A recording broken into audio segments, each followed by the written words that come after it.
aunque no lo parezca, pero es una realidad. Hoy estamos celebrando que Jesús resucitó, que no está en la cruz, que Él ya resucitó. Así que hay esa frase que conocemos que dice, uno le saluda al otro, uno saluda a alguien y le dice, ¿Cristo ha resucitado? Ciertamente ha resucitado. El otro contesta, o la otra persona puede contestar, sí, ciertamente ha resucitado, con alegría, porque dice la palabra de Dios que fue un día de alegría.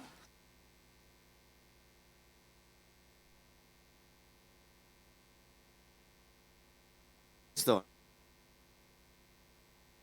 algo ha ocurrido, algo ha pasado, y es que se han cumplido las Escrituras. Así que para nosotros también Cristo ha resucitado. Amén, amén. Muy bien, como hemos visto en la foto, 130 personas ayer estaban en el campamento y hoy todavía hay bastantes, 65 o así, están allí en el campamento y muchos de ellos pues faltan en esta mañana en nuestra iglesia. Y esta tarde, sobre las 6 de la tarde, ya regresan de estos días que han estado allí.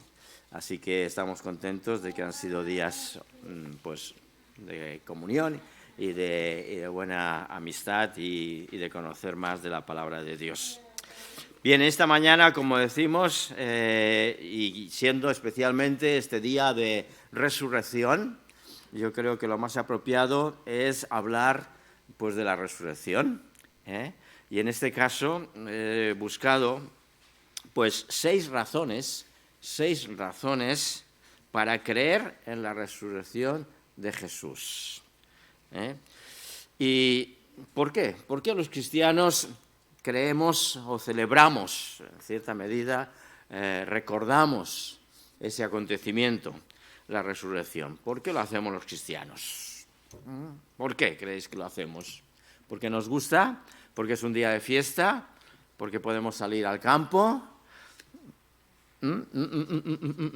¿Por qué? ¿Por qué lo celebramos? Van a nuestra fe. Muy bien, muy bien, muy bien. Celebramos que Cristo ha resucitado y eso nos da a nosotros la esperanza o la certeza de que nosotros también resucitaremos. Muy bien, pues la importancia de la resurrección para nosotros. Seis razones. Fijaros, la resurrección significa que somos justificados por Dios, o ante Dios, mejor dicho. Hay unos versículos en la palabra de Dios que nos hablan de esta situación que tenemos los seres humanos ante la presencia de Dios. Nuestra condición es una condición de pecado. Isaías 59 encontramos cómo también, de alguna forma, el profeta Isaías 59, versículo 2, dice, pues nuestras iniquidades han hecho división entre nosotros y vuestro Dios. Y vuestros pecados han hecho ocultar de nosotros su rostro para no oír. Todo esto nos crea que en nosotros hay una división, pero tenemos en la palabra de Dios que esta situación ha cambiado. Y ha cambiado ni más ni menos por el hecho de la resurrección. Fijaros el texto que aparece en Romanos, capítulo 4. En el libro de los Romanos, capítulo 4, versículo 25, nos lo declara. Dice este texto, Romanos 4, 25, el cual, hablando de Cristo, el cual fue entregado por nuestras transgresiones, aquellas transgresiones que nos separaban de Dios. Y dice, y resucitado para nuestra justificación. Así que cada uno de nosotros somos justificados simplemente, o importantemente, o trascendentemente, porque Cristo resucitó. Cristo ha resucitado para que nosotros seamos justificados. En las Escrituras se nos habla que éramos por naturaleza hijos de ira. Efesios 2:3 nos habla de ese hecho. Vosotros sois por naturaleza, vuestra naturaleza sois hijos de ira, porque hemos quebrantado la ley de Dios. ¿Y qué es la justificación? Cuando éramos pequeños, pues por alguna circunstancia no íbamos al colegio.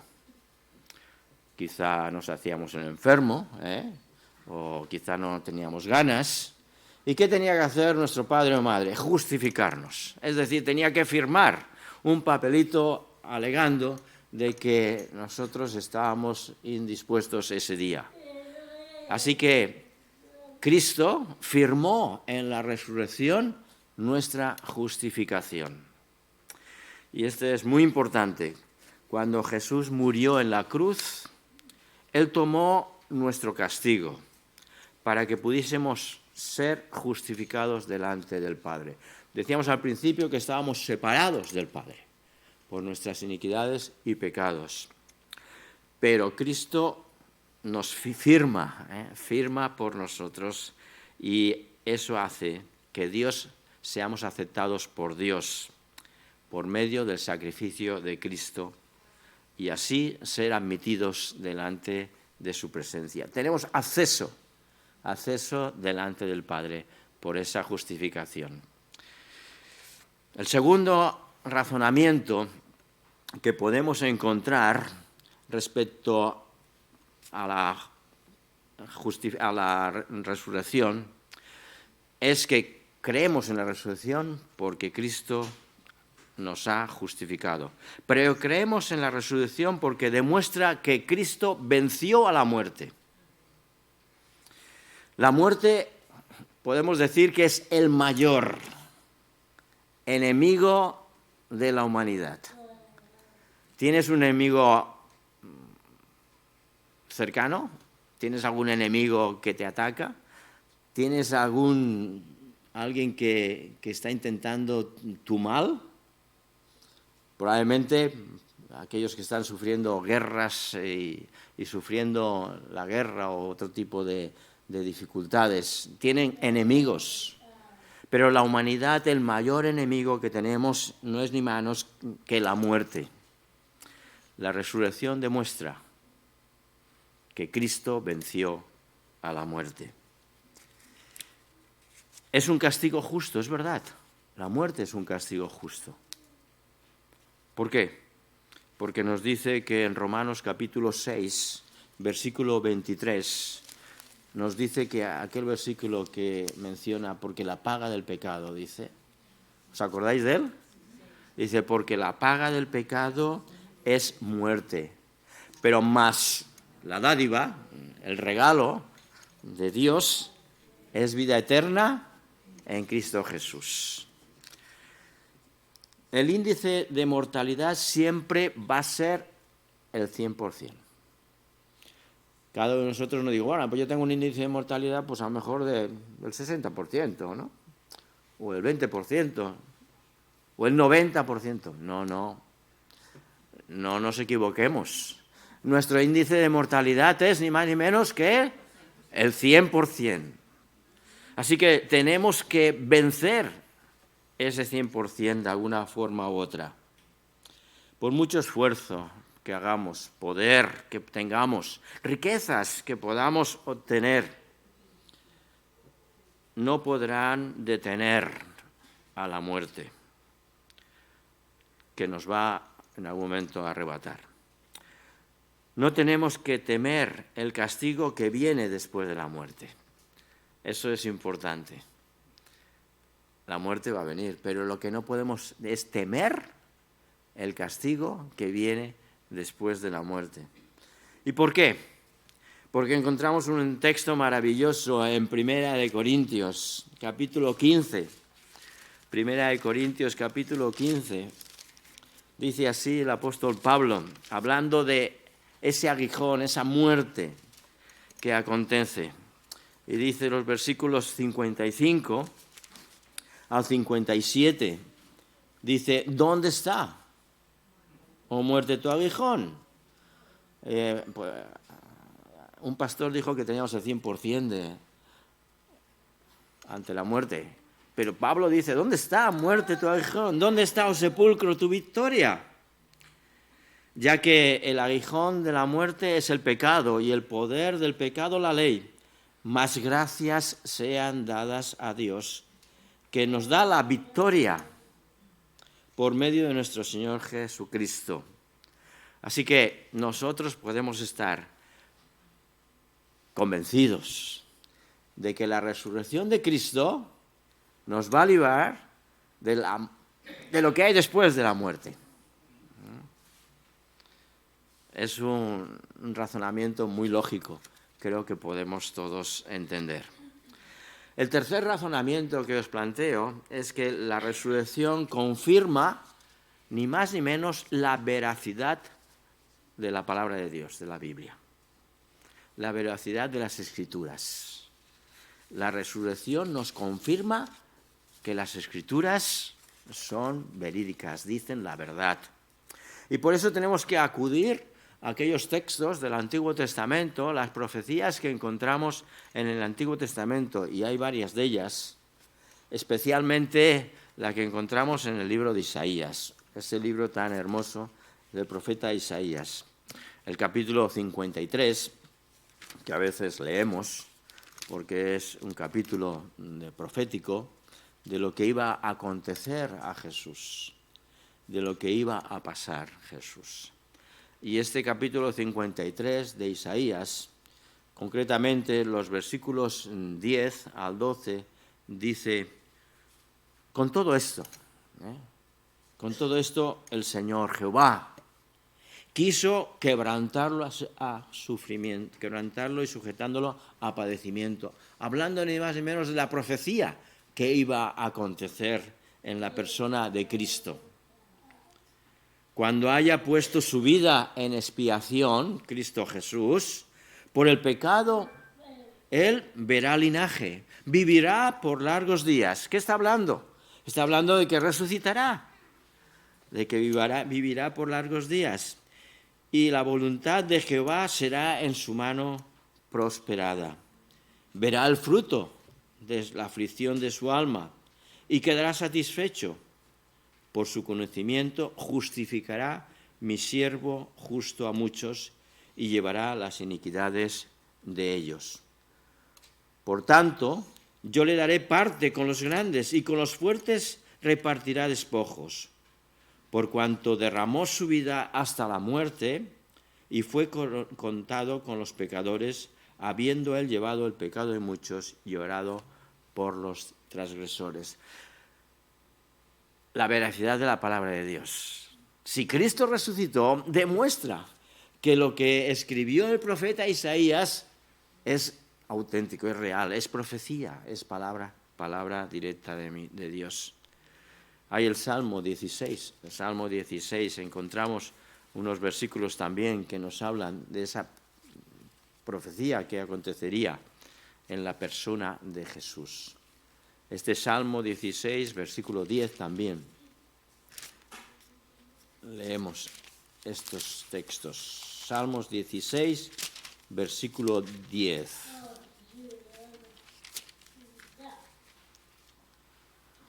Dice, porque no dejarás su alma en el Seol. ¿Cuál es el Seol? Es el lugar del muerto, el lugar de la muerte. No dejarás mi alma en el Seol, ni permitirás que tu santo vea corrupción. El cuerpo de Jesús, bueno, no entendemos bien cómo pudo ser que las mujeres vieran a Jesús y lo confundieran con el hortelano, bueno, con el labrador del campo. Pero ahí estaba Jesús resucitado. Dice que no permitirás que tu santo vea corrupción.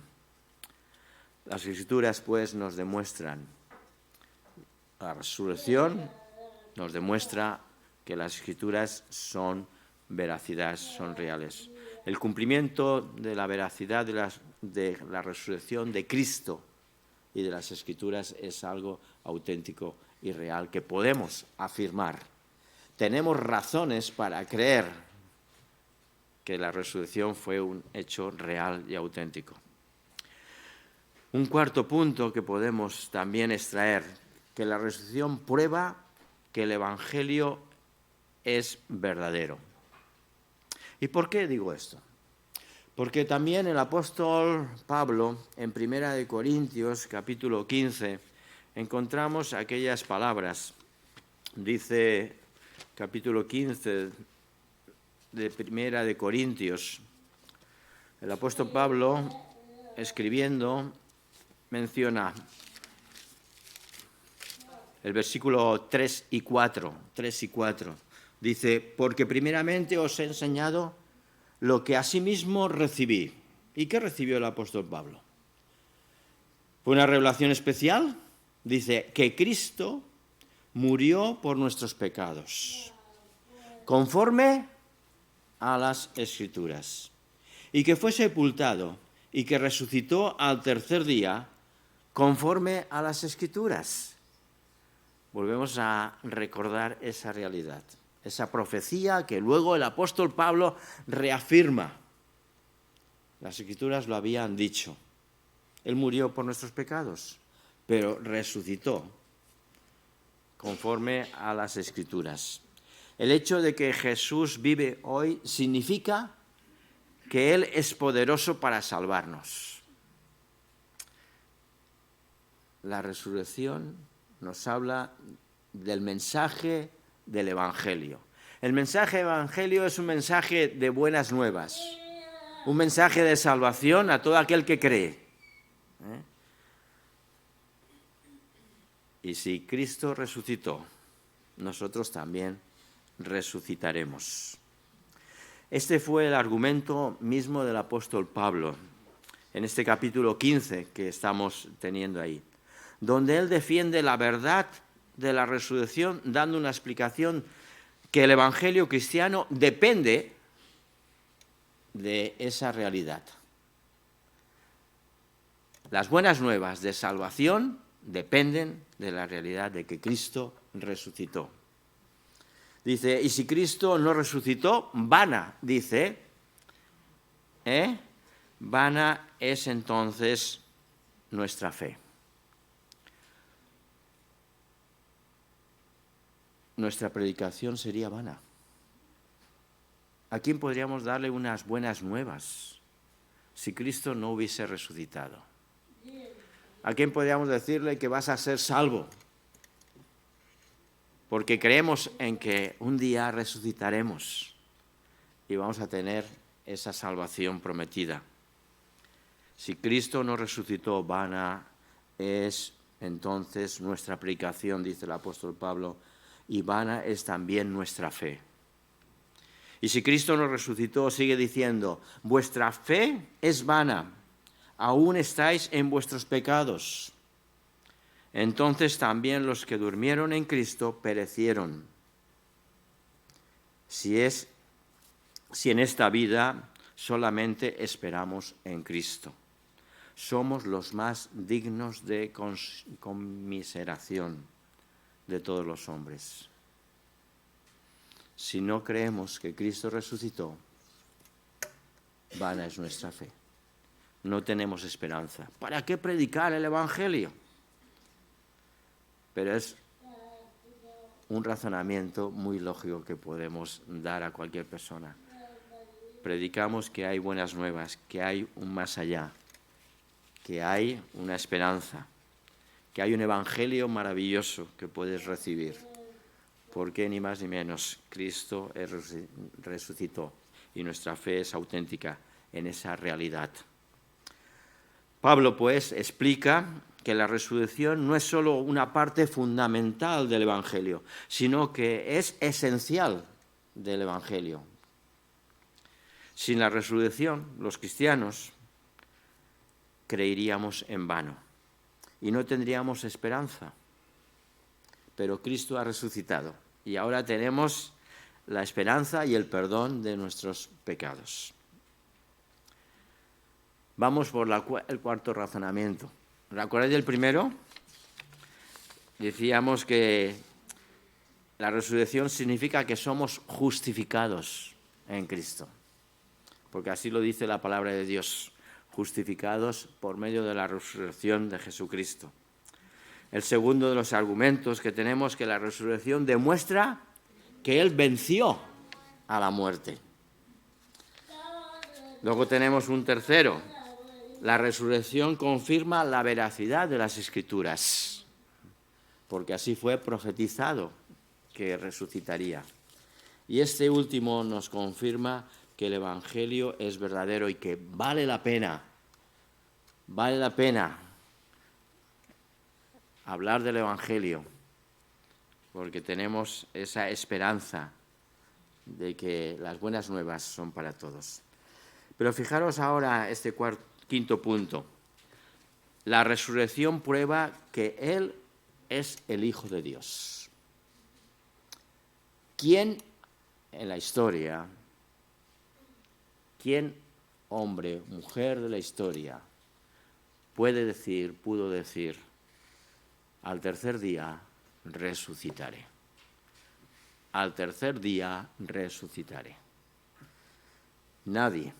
Y eso demuestra que no era simplemente un hombre, sino que era el Hijo de Dios, Dios encarnado, Dios auténtico, Dios real, Dios en la tierra.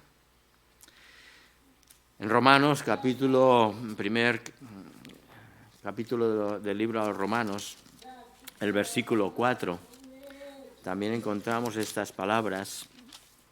Romanos capítulo 1, versículo 4 dice, hablando de Jesús, versículo 3, acerca de su Hijo, nuestro Señor Jesucristo, que era del linaje de David, humanamente hablando, del linaje de David, nació de María, según la carne, que fue declarado Hijo de Dios, con poder según el Espíritu de Santidad. ¿Por qué? Fijaros, por la resurrección de entre los muertos. De ahí nosotros podemos declarar que Cristo, humanizado, Dios humanizado, es Hijo de Dios, ni más ni menos porque resucitó. Por la resurrección de entre los muertos. El hecho de que Jesús vive hoy significa que Él es poderoso para salvarnos totalmente. Así que si Cristo hubiera muerto, si ahora Cristo estuviese muerto, Él habría sido como muchos que estuvieron, que vivieron, o aquellos que van a estar aquí.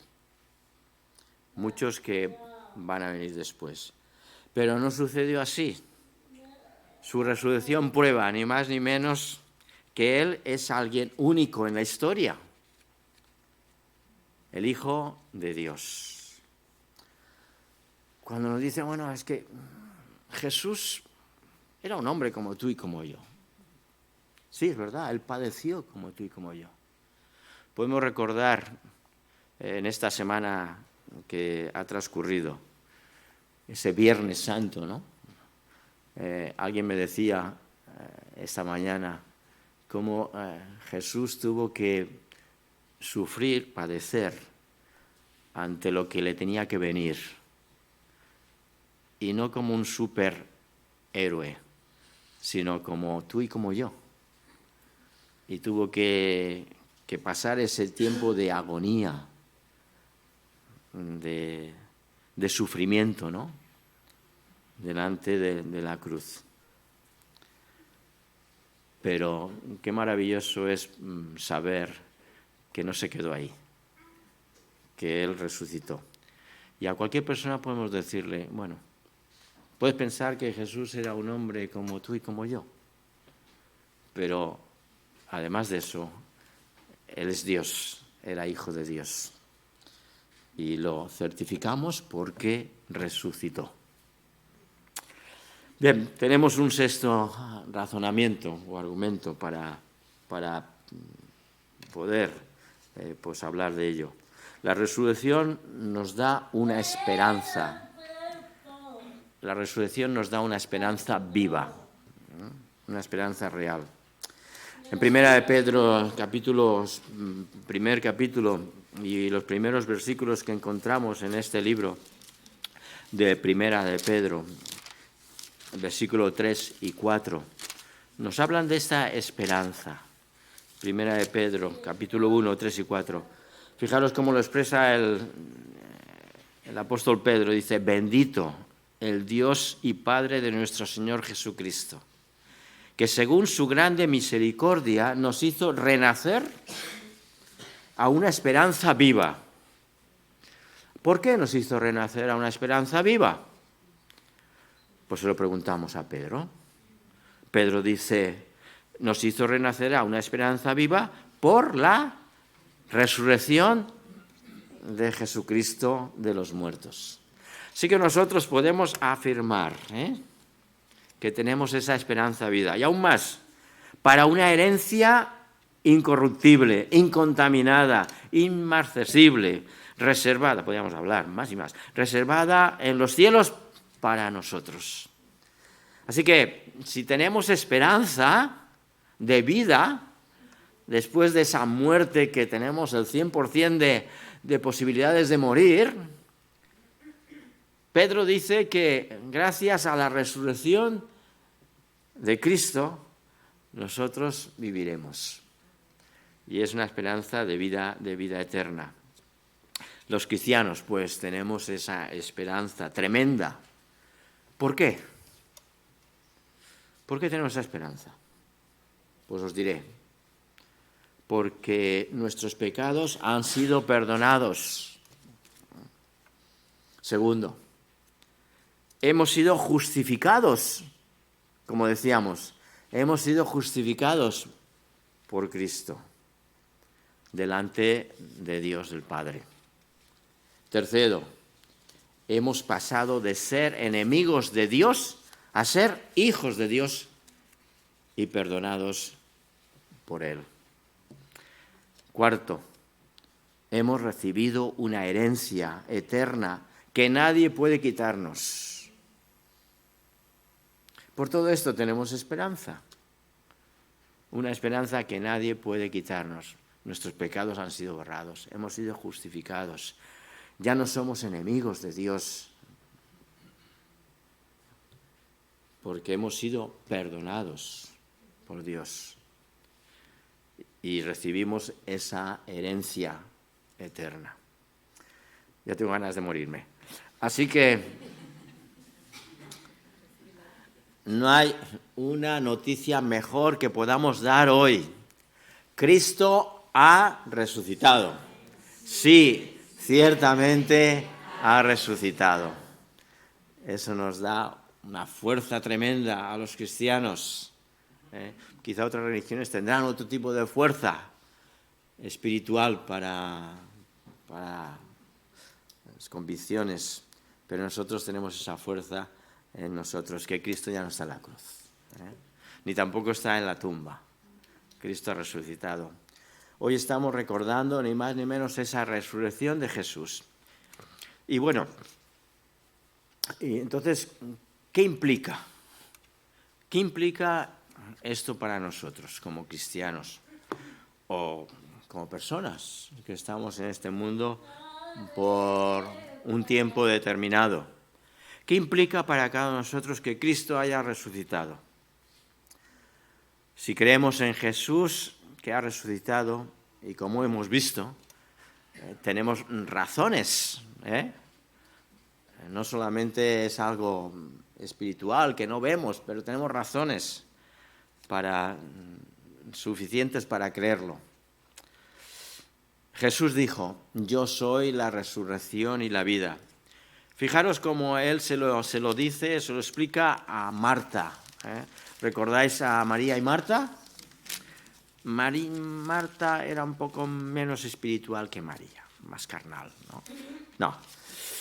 Marta tenía sus dudas y más. Todavía no había acontecido lo maravilloso que iba a acontecer, que Cristo iba a resucitar. Y entonces Lázaro muere, llaman a Jesús, Jesús no viene, y cuando viene, pues claro, lógicamente María está por por las alturas, en un nivel espiritual más alto, pero Marta está en un nivel más bajo. Y le dice, si tú hubieses estado aquí, mi hermano no hubiese muerto. Y Jesús le dice en el libro que encontramos, el Evangelio de San Juan, capítulo 11, y versículos del 25 en adelante, y le dijo Jesús, bueno, Marta dice, yo sé que resucitará en la resurrección en el postrer tiempo.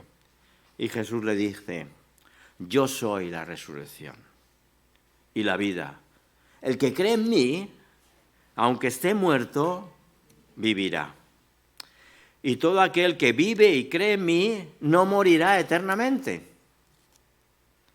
Y le pregunta, ¿crees esto, Marta? Veía que Marta era un poco carnal. María no le hace la pregunta, pero a Marta sí.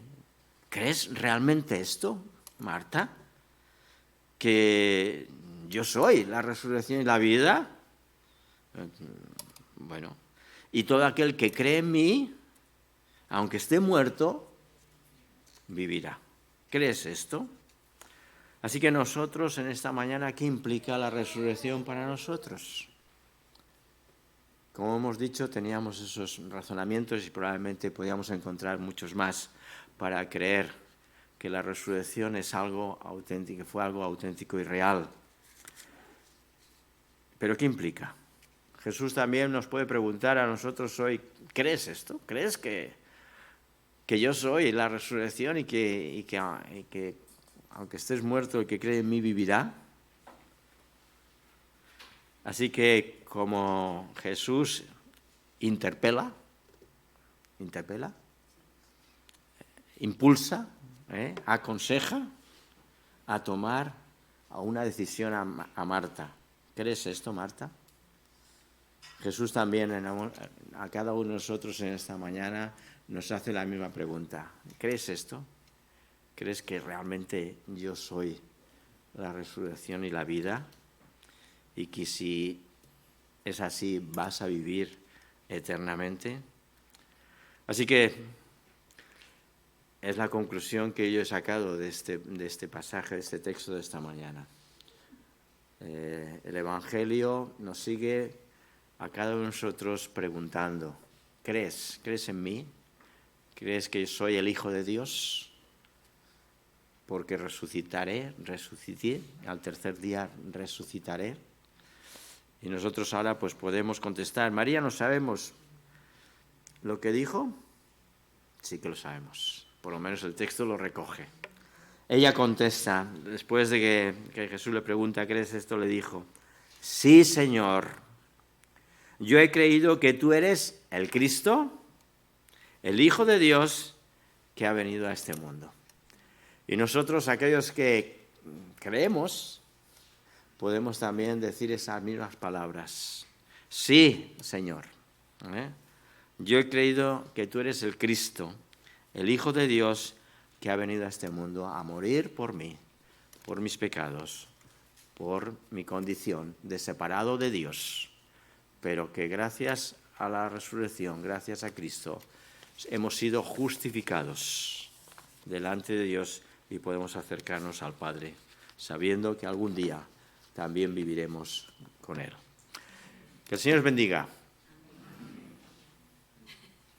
¿Cristo ha resucitado? Sí, ciertamente ha resucitado. Muy bien.